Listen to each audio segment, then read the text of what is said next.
kalau misalnya di pandemi sekarang kan kalian pasti familiar sama PCR. Nah itu tiap hari mainan aku guys gitu. Jadi Mainan dong.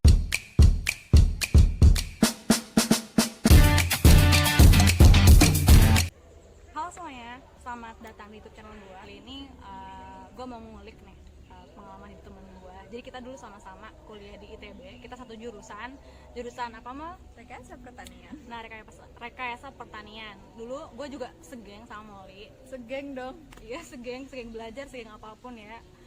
Nah, tapi setelah lepas kuliah kita mengambil jalur yang berbeda.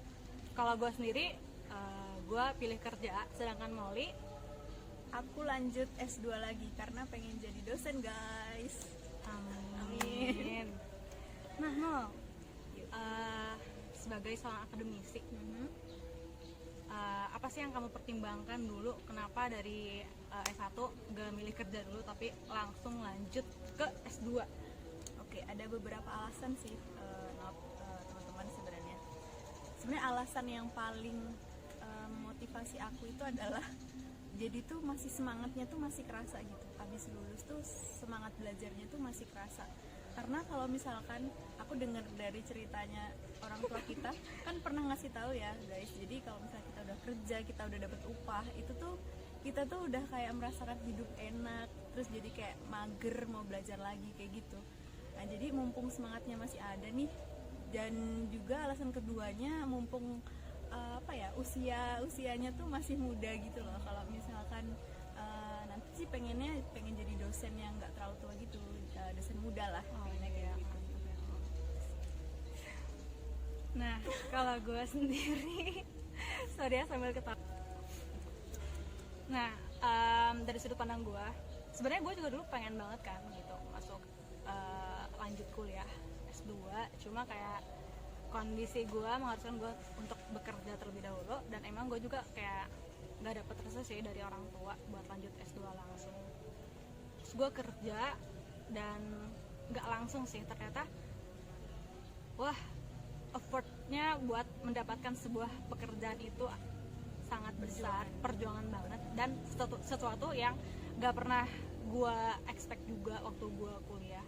Pokoknya selama gue mahasiswa kayak menganggapnya semua tuh enak-enak aja gitu, kayak oh jalannya bakal mulus, tapi ternyata Enggak wow. sebagus itu guys. Welcome to the jungle. Ya, ingat kata-kata dosen kita ya waktu pelajaran Pak ADP itu apa sih, pelajaran apa sih? Agroekologi. Nah, waktu agroekologi dia bilang ya nikmatilah masa-masa sebelum lulus tuh, karena kalau udah lulus tuh kita akan menghadapi berbagai macam tantangan yang kita tuh nggak ngerti gitu loh, tantangan itu tuh seberat apa gitu, dan kita harus melalui itu. Ya welcome to the jungle kan. Iya benar, welcome to the jungle. Terus juga menarik banget sih tadi dengerin salah satu alasan Molly lanjut ke S2 tentang semangat belajar ya. Emang kerasa banget sih kayak setelah gue kerja. Gimana? Semangat belajarnya masih ada nggak setelah menurun? Bukan. Sumpah sangat menurun banget, kayak gue lebih berpikir tentang realitas kehidupan ini, apa yang gue butuhkan, dan apa ya, karena mungkin ini juga sih, gue kan jurusannya pertanian ya, tapi sebenarnya gue nggak terlalu pengen sih masuk ke jurusan pertanian itu. Jadi dulu gue, Kenapa tuh bisa kayak gitu? karena emang dulunya tuh pengen masuk bioengineering kan. Nah jadi pas di ITB itu tahun pertama itu ada namanya TPB. Nah pas TPB itu IP kita di semester 2 itu menentukan kita akan masuk ke jurusan mana. Nah setelah gue berusaha gue kira Susah tuh, ya perjuangan ya TPB. perjuangan banget tau. Gue kira gue tuh udah Menghadapi mati-matian. anak-anak olimpiade guys, saingan kita itu. Iya emang, kayak gue juga ngerasa minder gitu pas kuliah, jujur aja ya. Walaupun pas di SMA, sumpah kayak pas di SMA tuh rasanya everything ya, lu gak belajar aja lu bisa dapet nilai bagus gitu. Iya gak sih? Iya. Iya banget kan. Tapi kayak pas kuliah, Bahkan kita maksudnya udah belajar kan di kuliah, udah belajar tapi tetap aja susah gitu loh dapet nilai itu. banget susah banget. Gak tau entah karena gue jadi kayak merasa, ya ampun gue kayak merasa manusia paling bodoh gitu.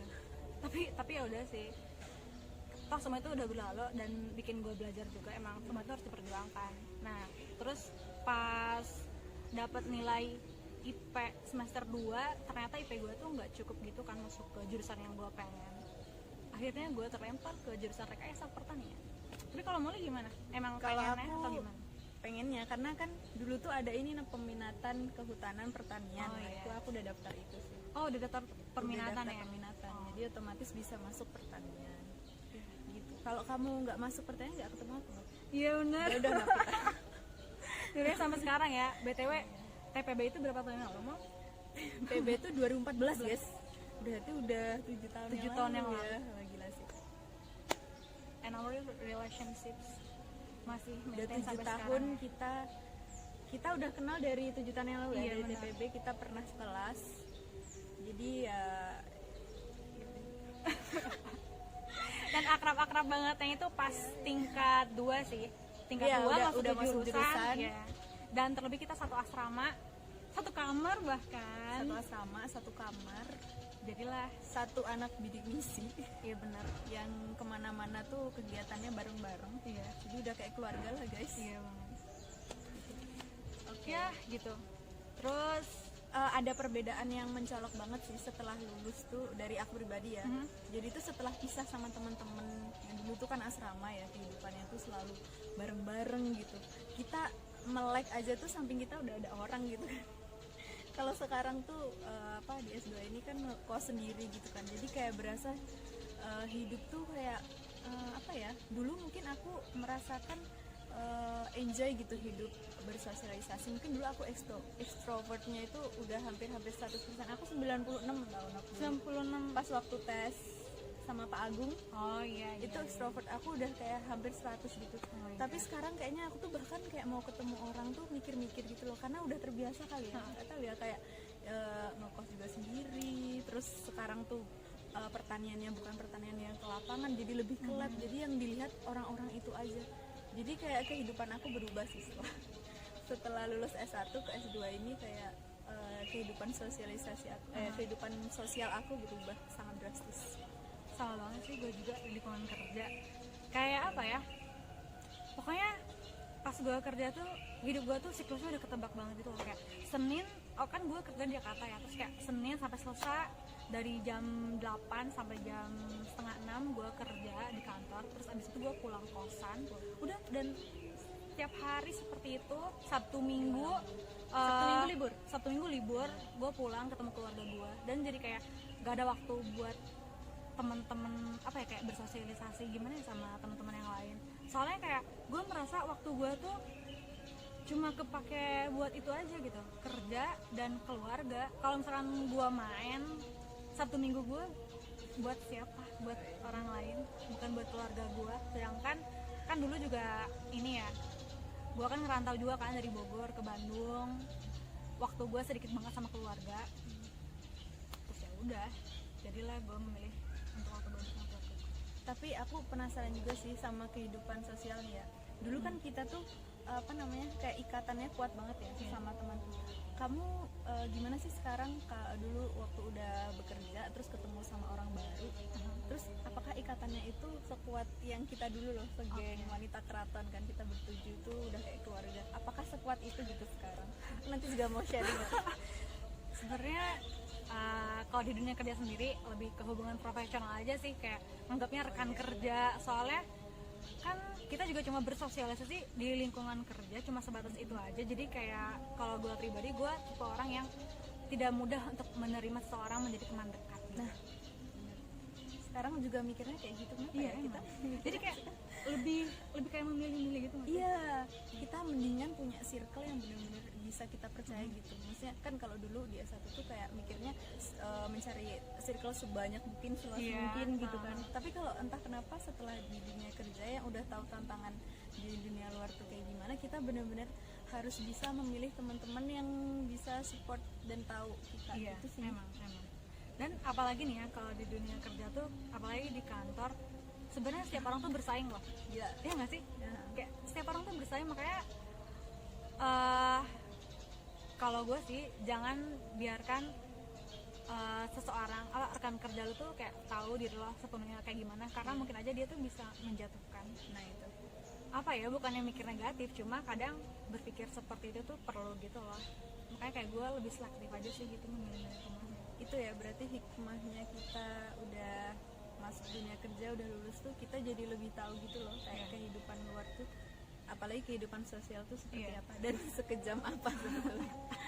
Orang yang kita anggap itu tuh mungkin fan-fan aja ternyata we never know gitu. Iya, itu juga aku alami meskipun dunia perkuliahan kan kita pasti ada teman belajar kayak gitu kan, tapi itu aku merasa kayak beda aja gitu, kayak mereka tuh ada ya Allah.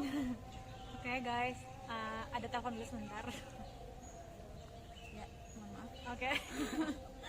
Iya, jadi mereka itu bersaing yang menurut aku gimana ya, ya mereka punya karena udah S2 ya, jadi mereka tuh punya tujuan yang beda-beda dan mereka itu sifatnya adalah ingin mencari kayak project yang dia pengen gitu.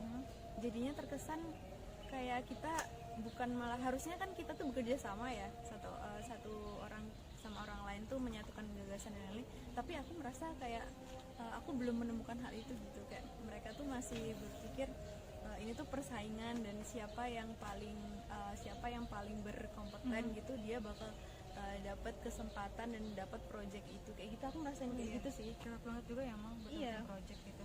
Iya, jadi ya tapi ada hikmahnya meskipun kayak gitu, jadi aku kayak merasa oh berarti aku harus lebih berkompeten, harus lebih dari mereka kayak gitu buat dapetin project penelitian dan lain-lain.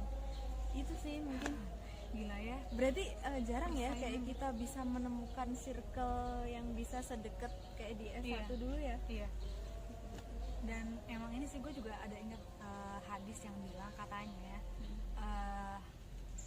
ruh-ruh itu akan berkumpul dengan sesamanya. Jadi kalau kan kita muslim ya, gue juga percaya dulu ada sebelum kita masuk ke alam rahim itu ada namanya tuh alam ruh atau namanya tuh zaman ajali gitu kan. Nah katanya orang yang saat ini kayak relationship-nya tuh terhubung gitu tuh emang dari dulunya udah saling mengenal gitu. Jadi orang yang berbeda gitu, ruhnya tuh kita tidak mengenal, kita tidak sama, dia akan lepas dengan sendirinya. Dan emang bener sih, iya seleksi alam gitu kan.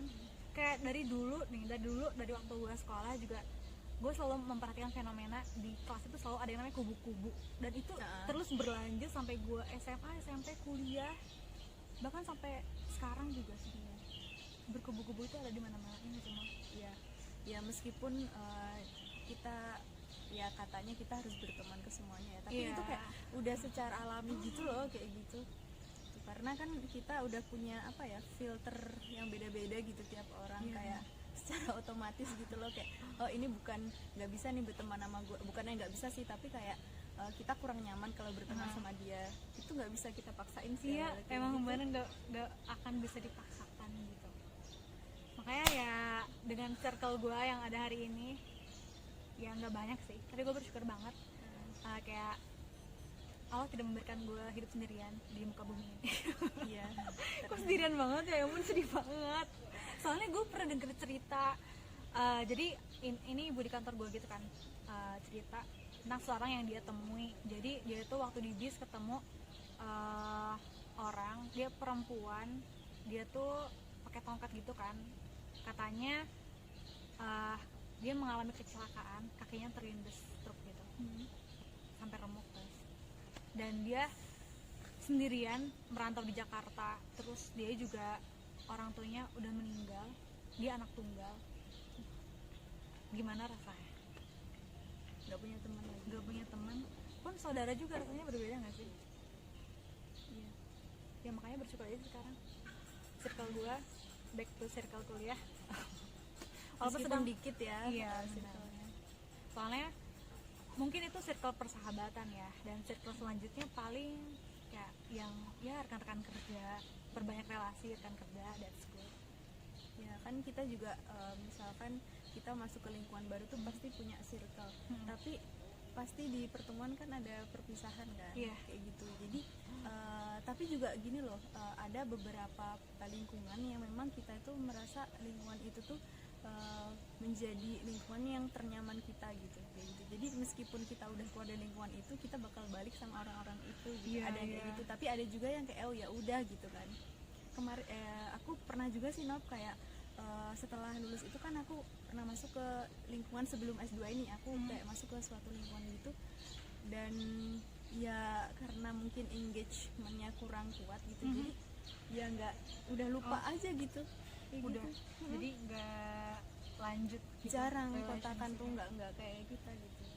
Ya gimana ya, ya Sama ini beda-beda juga sih. iya, gue jadi ingat ini, ada pepatah yang bilang katanya kita itu akan bertemu apa ya, Iya. tujuan itu apa sih, gimana sih, Tujuan itu mempertemu apa ya, kita itu akan bertemu dengan orang-orang yang memiliki satu visi. Nah ya nggak sih, nah tapi kayak mau nikah ya. iya benar, Visi yang ya sama. ampun, visi yang sama. Tapi ini Ya bener sih itu. iya kan, bener banget kan. Dan Logikanya juga. iya, yang gue perhatiin juga kayak beberapa, misalkan di jalan kita punya visi A, tapi tujuan itu sudah selesai, kayak sebuah project gitu kan. Project itu selesai, ya udah selesai. Terus kita ketemu lagi yang baru, dan ternyata yang bertahan itu nggak banyak loh. Kayak yang orang-orang yang nggak terlibat sama kalian, sama project ataupun apa tujuan yang sama atau apa, cuma sedikit banget. Terus gue iseng kan kemarin nanya gitu ke teman-teman gue, termasuk Molly yang ada di ruang tersebut. Terus gue tanya, Apa aja ya itu? Coba kita baca. mari kita bacakan. Ada beberapa alasan yang bikin kita bisa bertahan sampai saat ini.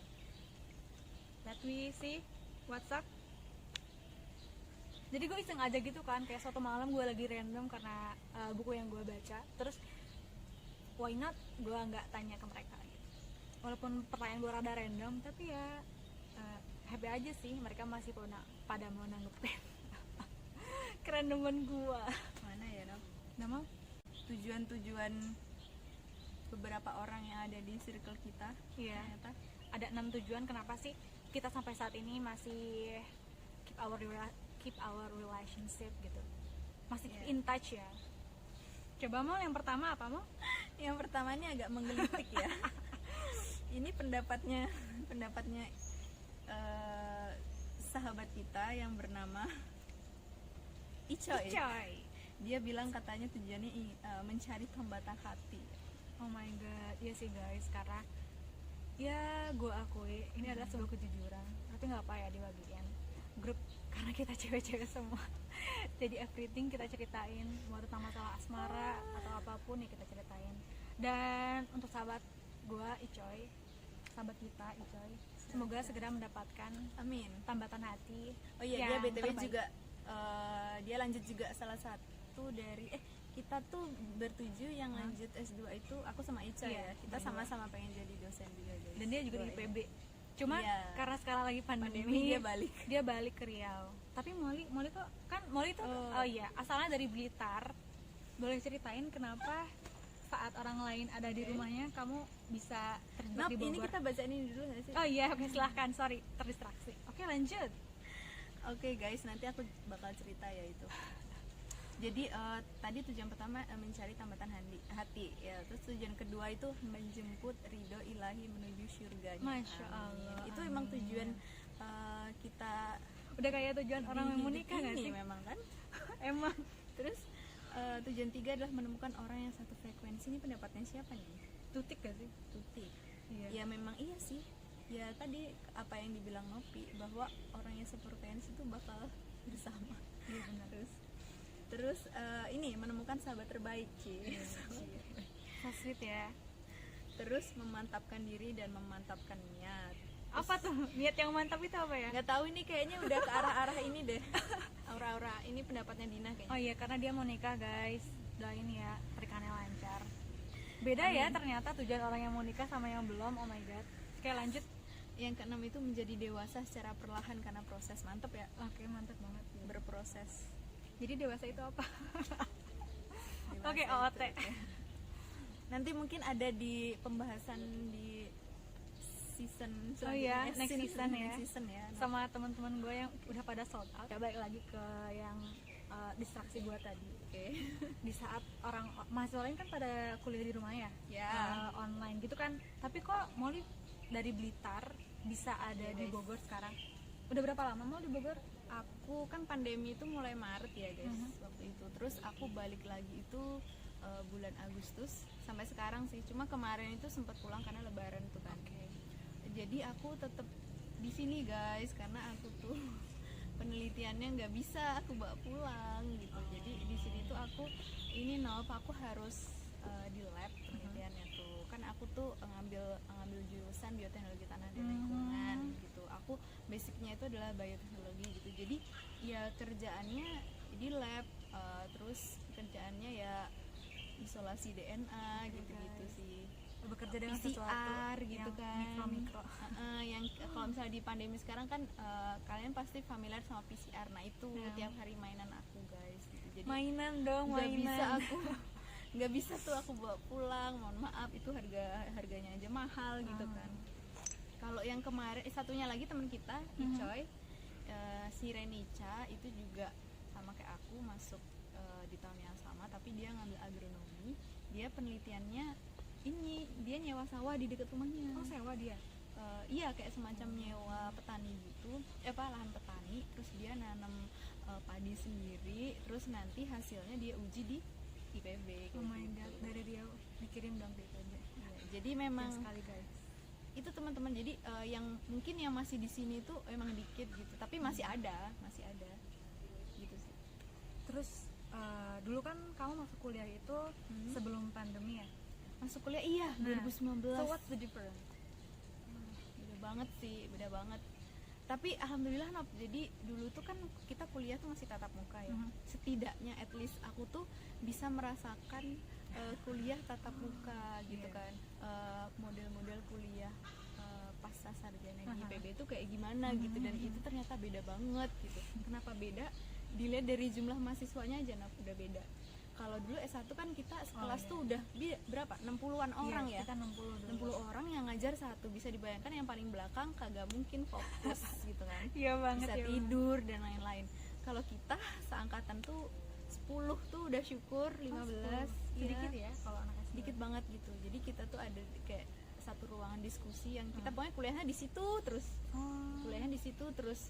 Nah, terus ya kegiatannya tuh seru jadi kayak semuanya itu tuh nggak ada yang nggak ngomong. Jadi kayak tipenya tuh gini kan, ruangannya tuh sempit gitu kan, terus kayak tata mejanya tuh kayak melingkar gitu, kayak rapat-rapat di meeting gitu, dosennya di tengah.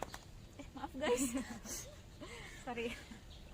Oke, jadi tuh ruangannya sempit gitu. Terus karena kita udah S2, pokoknya kalau awal-awal kuliah di IPB itu selalu setiap dosen selalu bilang gini, kita sekarang udah master ya, kita sekarang lagi bukan lagi anak S1 gitu.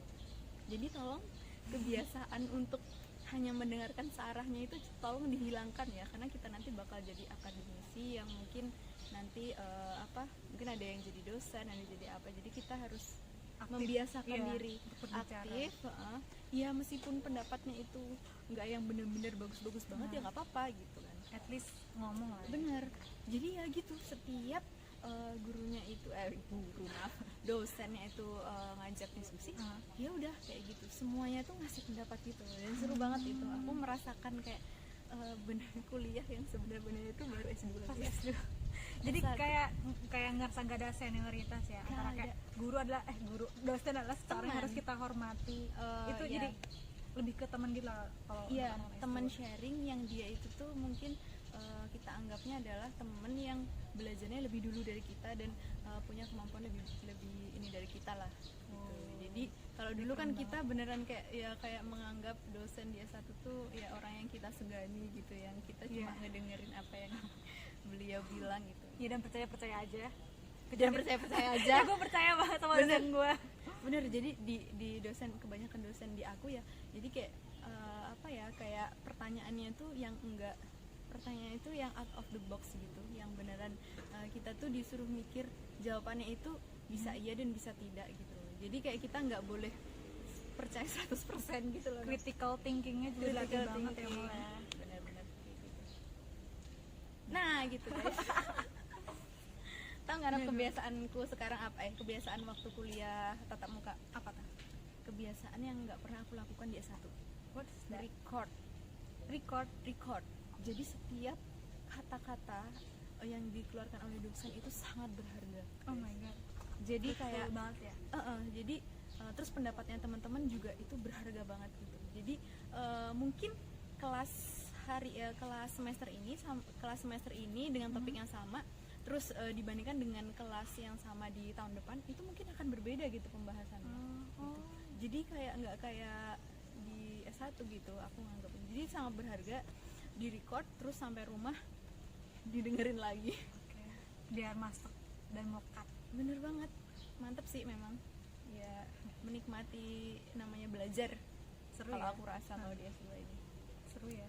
tapi semenjak ada pandemi teman-teman, itu pandemi tuh mulai Maret ya, jadi Iya, kita Maret, tuh awal Maret. full kelas tuh 1 semester, terus 1 semester lagi itu setengahnya itu ini Zoom meeting. Zoom meeting. Dan itu berat sih untuk jurusan aku karena masa praktikum online gitu guys, mohon maaf Sumpah. ya, praktikum online itu seperti apa gitu kan, nggak kebayang ya. Nggak Paling yang bayangin bisa sih. dilakuin dosennya itu kalau ada praktikum online tuh paling nyuruh untuk apa ya, review jurnal, terus habis itu dipresentasikan kayak gitu. Udah gitu doang. Jadinya Ya cuma kayak ampun. gitu. Jadi ya mau nggak mau pas penelitian itu kita semua balik lagi ke sini. Terus Mo, tantangan paling besar yang kamu hadapi kuliah di masa pandemi itu apa sih Mo? Oke, jadi aku kan pas waktu pandemi itu udah mulai penelitian ya. Oh, udah mulai Udah penelitian. mulai penelitian alhamdulillah gitu. Jadi tantangan terbesarnya yang sebagian besar dialami oleh teman-temanku juga seangkatan yang kerjanya itu lab adalah ada ini guys, kan PPKM tuh udah sampai level 4. Oh iya, ya ampun, sekarang juga masih PPKM. Iya, Sampai jadi tanggal 16 Agustus nanti. jadi tuh ada instansi penelitian teman-teman, ada yang di balai penelitian Bali Tanah, ada yang di LIPI gitu-gitu kan, ada yang di kampus, ada yang aku juga di swasta. Itu tuh ada beberapa yang kayak pas PPKM tuh off gitu. Oh my god. Off. Jadi bisa dibayangkan ada rencana yang memang udah kita benar-benar matang rencanain, misal timelinenya di tanggal segini harus ngapain gitu kan, itu harus tertunda gitu, terpending. Oh my god. Gitu. Dan yang paling berat adalah di saat udah running terus ternyata PPKM, ya kan nggak bisa, harus ngulang dari awal. Itu Oh my god. kayak Jadi ngulang dari awal, terus abis itu bahan-bahannya juga nggak murah gitu kan. iya, nggak murah. Soalnya kayak yang berhubungan sama bioteknologi gitu kan ya mulai. Iya, pokoknya berdampak banget lah intinya. Terus kalau penelitian kamu sendiri gimana? Kalau aku alhamdulillah sih kayak di swasta itu memang nggak tahu ya, kayak nggak ada liburnya sih Oh, nggak sebenarnya. ada Cuman mungkin karyawannya itu kayak dibagi kerjanya itu 50-50 gitu loh. Nah, karena kan setiap hari itu pengujian selalu ada sampel masuk, jadi selalu harus ada yang masuk. Nah kita sebagai mahasiswa juga ikutan masuk gitu, tapi ya protokol kesehatan ya tetap kayak harus nunjukin swab antigen gitu-gitu, protokol kesehatan. Tapi so far penelitian kamu lancar. Lancar alhamdulillah, doain ya. Amin. Rencana sidang kapan Mo? Rencana sidang Desember, Oh, Desember. publikasi nih, Amin. doain Semoga- ya. Semoga dimudahkan. Oh ya, iya, Mo. sama challenge pas sarjana S2 S3 itu yang wajib kita lakukan adalah publikasi teman-teman. Oke. Yang mungkin berbeda dengan S1 ya tuntutannya. Jadi kita tuh dituntut untuk mempublikasikan hasil penelitian kita. Publikasinya nasional, internasional. Publikasinya sebenarnya itu kan ada masuk SKS ya, 2 SKS itu ada ininya, kriterianya gitu. Oh, iya. Kalau misalkan Indonesia kayak gimana, kalau internasional gimana, kayak gitu sih. Tapi kalau aku dituntut internasional karena dosen aku itu memang beda-beda ya, tiap dosen tuh tuntutannya, dan ya itu men-challenge sih, Challenge banget ya. challenge Ya pengalaman ampun. banget sih publikasi. Dulu aja kayaknya paper waktu gue S1 nggak dipublikasiin nggak sih? Cuma masuk digilip ITB iya, ya. di grip it, iya benar, cuma kayak masuk ke perpustakaan library. universitas aja. Iya, Lagian dulu tuh nggak ada tuntutan juga sih dulu buat publikasi. bener-bener. Kan tadi kan aku udah sharing nih apa sih sebenarnya perbedaan sebelum dan setelah pandemi, terus tantangannya pas pandemi itu apa gitu. Kalau Nopi sendiri gimana di dunia kerja tuh, kayak gimana sih? Oke, di dunia kerja ya. Pastinya semua orang beda-beda ya. Cuma kalau gue sendiri karena emang kerjanya di salah satu perusahaan swasta pertanian di Jakarta dan posisi gue sebagai planning assistant, jadi ya asisten perencanaan gitu. Gak terlalu beda jauh signifikan sih. Soalnya waktu di Jakarta gue kerja di dalam ruangan sampai sore. Iya, di ruangan doang, cuma kayak mikir terus ngelaksanain apa ya, tugas-tugas dari atasan apa. Terus makanya pas pandemi kan gue di rumah ya, WFH. Gak, perbedaannya nggak terlalu jauh signifikan sih. So far sebenarnya gue lebih seru di rumah karena di rumah ya ada keluarga, terus kalau gue lagi capek, terus kalau kerjaan lagi gawe gue bisa rebahan, bisa nonton. Lebih fleksibel. Jadi ya? iya, lebih fleksibel banget di rumah. Dan ini tuh kayak biaya hidup juga kayaknya lebih murah di rumah ada. Tapi target-targetannya kecapai nggak? Kan kita udah di zona agak-agak ini kan kalau di rumah tuh. Itu target-target pas di kantor sama di rumah ada ini nggak bedanya gitu? Maksimal nggak kerjanya? Kalau secara target sih alhamdulillah sih maksimal aja sih. Soalnya kayak gue tugas gue adalah memenuhi permintaan dari atasan gue apa gitu aja sih. Soalnya perusahaannya juga kan ini ya belum mulai produksi, masih dalam tahap perencanaan. Jadi kita itu berencana untuk membuat sebuah perkebunan di Sumatera, itu perkebunan jahe organik gitu, dan sekarang masih tahap tahap pengolahan lahan gitu. Berarti itu yang jahe merah itu ya? Iya, jahe merah.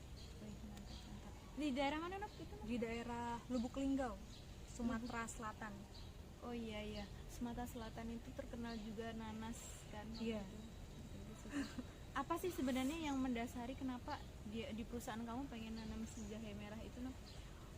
Kalau dasarnya ada alasannya gitu? Kayak alasan tertentu sebenarnya gue juga nggak tahu sih, soalnya pas masuk ke perusahaan itu ya emang bosnya udah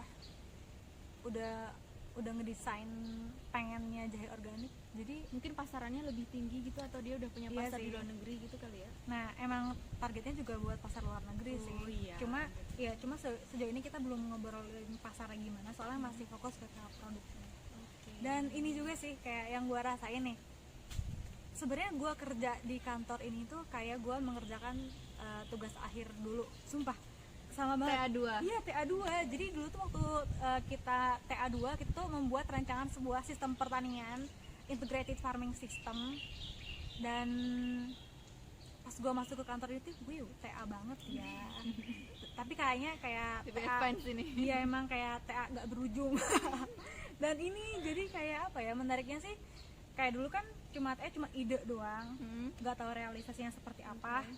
Dan pasti kantor ini ya gue jadi tahu ide yang kita pikirin, terus realisasi di lapangannya seperti apa, dan ternyata sangat challenging banget guys, Dan tanggung jawabnya lebih gede. iya banget. Kalau asal-asalan bahaya. Iya.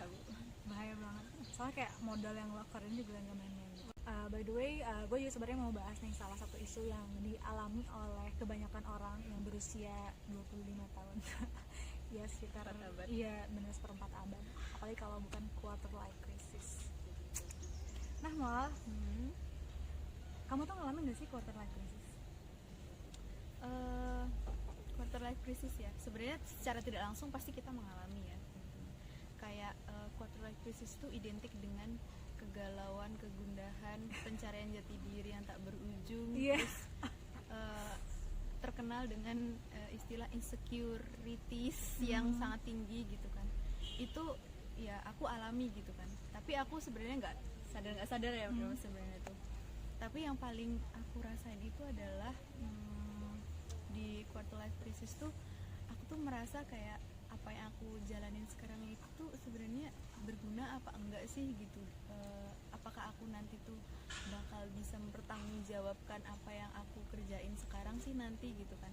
Kan aku misal sekarang nih lagi S2 nih ya, terus pengen jadi dosen gitu. Aku sekarang udah dapet nih ilmu-ilmu dari dosen-dosen aku gitu. Apakah aku nanti tuh bisa gitu loh jadi profesional yang bisa mengimplementasikan dan membagikan ilmuku gitu. Di situ aku kayak berperang dengan pemikiranku sendiri gitu. Apakah aku bisa, apakah aku nanti bisa kayak gitu sih sebenarnya. Terus itu yang pertama ya, tentang itu. Terus yang kedua itu adalah insecure tentang ini ya teman-teman, tentang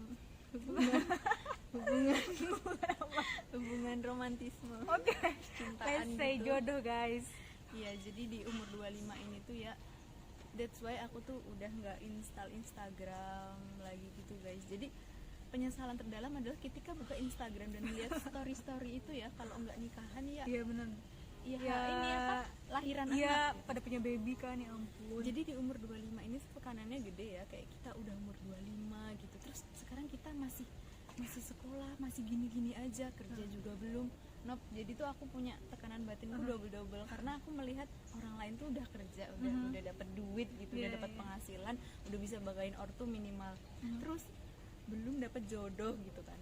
Kayak di situ bener-bener ini sih ya, ternyata aku rasain quarter life crisis ternyata beneran kerasa guys gitu. Ya itu sih apa namanya yang aku rasain ya teman-teman di umur 25. Tapi alhamdulillah aku udah masuk umur 26 sih, dan alhamdulillah juga udah terlalui lah masa-masa krisis itu karena udah perlahan udah bisa apa ya, mencoba untuk mengikhlaskan gitu kan, karena semua itu kan udah ada yang ngatur gitu. Kayak gitu. Kalau kamu gimana, Nop? Jadi aku penasaran juga sama Nopi. Kan Nopi ini sebenarnya belum umur 25 ya guys. Iya, aku belum, masih Dia dong itu tuh di antara kita bertujuh dia itu paling bontot, anak bungsu gitu anak kan. ketujuh. Sekarang masih umur mau 24 ya. mau 25. Oh, mau 25. Sekarang umur 24. Jadi dia akan melewati quarter life crisis. sedang. Sedang. Berarti sekarang posisinya adalah Berarti sadar ya, udah Iya, mengalami sadar. tanda-tandanya ya. dia mengalami banget loh. Sebenarnya udah mulai pas kuliah gitu kan. Nah, jadi pas lulus kuliah, gue tuh kan kayak, karena gue nggak suka ya, jujur honestly gue nggak suka sama dunia pertanian. Iya, jujur banget. Ya. Iya, gue tuh coba apply kemana-mana gitu.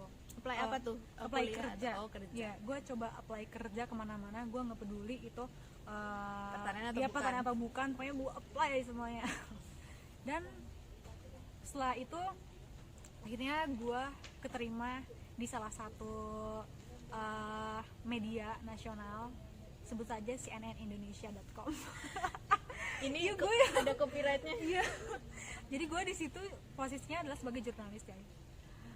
Sesuatu yang awalnya gue anggap sangat menarik banget, soalnya gue mengingat apa ya, jadi flashback dulu waktu kuliah ada salah satu hal yang gak kecapai sama gue. Jadi dulu gue pengen banget keterima di kantor berita ITB, jadi jurnalis ITB. Kok nggak jadi, Nop, waktu itu? Iya, aku ikutan les, aku ikutan tesnya mau, cuma nggak lulus. Susah ya berarti. Iya, masuk susah banget kantor guys. berita. Jadi kayak iya ada seleksinya gitu kan. Ya udahlah, gue nggak lulus mana waktu itu. Dan bukan cuma tes doang ya, itu juga ada seleksi IP. Dan gue baru bisa daftar ketika gue tingkat 3 karena IP gue baru mencukupi guys. Oh my god. Emang TPB berat guys. Ya, emang TB berat banget. Tapi berlalu kan? Ya. Nah, terus gara-gara gue nggak keterima, nah pas lulus kuliah kan gue apply kerja, terus gue keterima, terus gue tuh jadi berpikir, wah mungkin tujuan hidup gue selanjutnya adalah ini, mungkin inilah jalan dari Tuhan biar gue bisa jadi seorang jurnalis kayak Najwa Shihab. Apa sih Najwa Shihab? Ya gue suka banget sama Najwa Shihab. Nah, tapi setelah gue masuk dan menyelami kehidupan dunia wartawan, Ternyata gimana? berat banget. Beratnya Semua apa? berat banget. Beratnya Gue seperti apa? gue cuma tahan sebulan doang itu di CNN. Kerjanya gila banget tau. Beban Mal. kerjanya kayak gimana? Coba beban bisa kerjanya dipaparkan. beban hidup dari 24 jam aja pokoknya. Nah, jadi nih ya, kerja sebagai seorang wartawan itu adalah lo tuh harus siap ditempatkan kemanapun, dan lo tuh harus siap dihubungi kapanpun, lo harus siap bekerja jam berapapun. Jadi gak ada lemburan, gak ada Berasa uang kayak lemburan. dokter ya? Emang gak ada uang lemburan sama sekali. Jadi kalau kita kalau kita kerja keras untuk hari ini, misalkan ngejar berita nih biar kita dapat lahan, seharian tuh sampai malam, tapi dari segi gaji nggak bertambah gitu. Dan emang kerjaannya gila banget sih. Kayak gue pernah ini ya, gue berangkat kerja dari pagi, dari jam 9-an gue berangkat kerja. Gue dulu tugasnya di pengadilan negeri, disuruh ngeliput sidang gitu kan. Dan ternyata sidangnya molor kan, kalau nggak salah mulai pokoknya siang lah, jam 1 siang gitu. Selesai jam berapa coba? Jam 1:30 dini hari. Imagine, bayangin guys. Itu selesai sidangnya? Iya, selesai sidang semuanya. Belum kayak gue nulis proses. beritanya. Belum gue nulis beritanya, kayak ya ampun buat nunggunya aja tuh selama itu Itu di waktu nunggu itu tuh ada tugas lain nggak, misal? nggak ada. Pokoknya tugas aku selesaiin dulu tugas itu baru lanjut ke tugas yang lain. Oke, berarti kayak nggak pasti gitu ya? Iya, nggak Maksudnya, jadi kayak waktu istirahat kita juga Enggak, iya benar. Mau sholat juga buru-buru emang kayak gitu terus ya, berarti iya, satu kayak gitu bulan terus itu. iya, bahkan kayak setiap hari otak gue mikir ya ampun gue besok tulisin kemana ya, apa yang bisa gue tulis, apakah gue bisa menulis itu. Terus dan gue juga menyadari bahwa karena berita itu pergerakannya cepet banget ya, 24 jam gue harus memantau apa sih yang terjadi, isu-isu apa sih yang terjadi, karena gue juga masuknya ke kanal nasional ya. Dan kebetulan waktu dulu tuh lagi zamannya pemilihan ya, rame banget deh politik. Dan gue gue baru merasakan, iya sumpah kayak ya ampun, gue merasakan dunia politik itu ternyata sebegitu panasnya guys. Kayak biasanya kan gue cuma lihat di TV doang ya, lihat di berita-berita itu aja udah bikin otak gue panas gitu. Dan gue harus nyemplung ke situ dan gue harus apa ya, membuat sebuah narasi tentang hal itu. Dan rasanya itu berat sih menurut gue. Soalnya ya setelah bergelut di dunia seperti itu, gue tuh jadi ngerasain bahwa saya dunia politik itu emang lebih seru buat dibicarakan, lebih seru buat gibahin doang daripada lo nyemplung ke situ. Berarti ini ya Nop, pengalaman jadi apa tadi, apa, reporter ya? Iya. Pengalaman jadi reporter itu tuh kita tuh bisa tahu mendalam tentang Emang. apa berita yang mau kita Iya. angkat itu ya. Iya. Dan Gila, juga gila, jadi gila. punya perspektif sendiri gitu loh. Misalkan kayak seorang public figure, kalau misalkan kita cuma baca berita dari media online itu tuh mungkin image-nya tuh bagus-bagus ya. Tapi kalau kita ada di dekat dia, wah, I know so much. Bisa bikin perspektif sendiri. Terus nih, karena gue nggak tahan banget, Sebulan loh. iya juga gue cuma sebulan doang, gue nggak tahan Itu banget. tanggapan dari atasan kamu gimana itu? Kamu cuma bertahan sebulan? Ya resignnya untungnya kalau gue sih resignnya baik-baik ya, soalnya ternyata gue denger juga dari atasan gue ada banyak banget orang yang pas resign tuh ya udah pergi aja, meninggalkan Nggak semua izin itu. tapi? Nggak, tiba-tiba saya udah ada di kampung halaman gitu. Ya, tapi ya karena gue juga tahu diri lah ya, gue nggak mau kayak lepas dari suatu instansi dengan tidak terhormat, ya gue resign secara baik-baik. Nah, berarti bisa dilihat tuh kayak ternyata banyak ya mengalami hal serupa dengan Novi. Iya, banyak banget woy. Yang bisa bertahan berarti orang-orang yang gila sih itu. Satu, Bisa tahan iya. dengan kondisi. Iya, karena mereka passion loh. Soalnya iya. salah satu editor aku juga bilang hal yang lo bisa bikin lo tahan di dunia jurnalis adalah passion. Sama Berarti kayak kamu passionmu gak di situ? iya, passion gue nggak di situ ternyata, ya ampun. Jadi yang selama ini kamu suka di jurnalis itu apa ternyata tuh? Karena seru kelihatannya. Iya. Makanya kayak gue juga belajar sih, guys, rumput tetangga itu nggak selalu lebih indah, walaupun kelihatannya gila keren banget di mata kita, tapi ketika lo terjun ke situ belum tentu. Makanya makanya kayak bersyukur dengan hidup lo saat ini. Dengan apa ya, alhamdulillah sih saat ini gue merasakan apa ya, kayak tranquility gitu loh, kayak ketenangan, kayak gue mau ibadah ya alhamdulillah tenang gitu. Nggak kayak waktu dulu pas gue jadi wartawan, gue mau ibadah tuh kayak diburu-buru waktu gitu, takut banget ketinggalan bahan gitu. Terus juga ada cerita unik lagi sih, Mal. Apa itu? Ini adalah sebuah keajaiban. Ini kamu setelah keluar dari Enggak, belum. Ya, belum. Ketika masih jadi wartawan. Oke, apa itu? Jadi ya guys, karena gue merasa gue sangat tertekan banget pas jadi wartawan. Sumpah setertekan itu kayak gue nggak sanggup deh.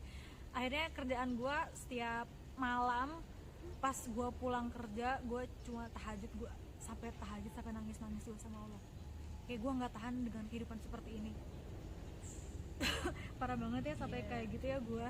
Tapi dan apa ya, kalau nggak salah 7 hari 7 malam gue tahajud sampai nangis. Gue ya iyalah, gue bingung gue harus nangis ke siapa, kok keluarga gue gak mungkin. Ya gue cuma bisa nangis ke Allah dan meronta-ronta meminta untuk please dong ya Allah, aku mau keluar dari sini, tapi tolong jangan biarkan aku jadi pengangguran gitu. Kayak soalnya kalau misalkan apa ya, kalau gue gak ada pilihan, gue pasti akan tetap di situ gitu, gue akan tetap bertahan di situ walaupun hidup gue it's like kayak the hell banget. Tapi alhamdulillah Allah dalam 7 hari langsung mengijabah doa gue dapat panggilan lagi, enggak deng, gue dapat gue ini dapat panggilan lagi, akhirnya gue di kantor gue di sana sekarang.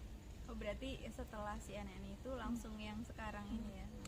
Tapi ini sih kalau masalah yang quarter life crisis tujuan hidup gue sampai sekarang masih nyari gitu loh guys, kayak apa ya, tapi perlahan-lahan gue juga mulai menembak sih kayaknya arah gue mau kemana gitu.